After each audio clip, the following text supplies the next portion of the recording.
বিসমিল্লাহির রহমানির রহিম। প্রিয় দেশবাসী এবং আমার সাংবাদিক ভাই বোনেরা, আসসালামু আলাইকুম। আমি সর্বশক্তিমান মহান আল্লাহর কাছে কৃতজ্ঞতা জানাচ্ছি। রব্বুল আলামিন তিনি আমাকে এই সুযোগ করে দিয়েছেন। আল্লাহর রহমতে নির্বাচন কমিশন, আপনারা শুনেছেন, তারা আমার আবেদন মঞ্জুর করেছেন।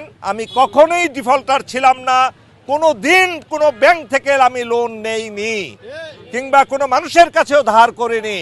সুতরাং আপনারা আমার জন্য দোয়া করবেন, ৩৬ জুলাইয়ের চেতনা যাতে বাংলাদেশে বাস্তবায়ন করতে পারি এবং বারবার যাতে আর কখনো যাতে সেই ফেসিবাদ আসতে না পারে।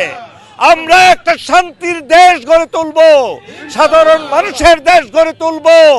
কোনো অত্যাচারী, কোনো শোষক, কোনো চাঁদাবাজ, মাদক ব্যবসায়ী, অন্যের ধন সম্পদ আত্মসাৎকারীরা যাতে ক্ষমতায় না আসতে পারে। আমরা শান্তির বাংলাদেশ গড়ে তুলব, সাধারণ মানুষের বাংলাদেশ গড়ে তুলব। আল্লাহ আমাদের তৌফিক দান করুন।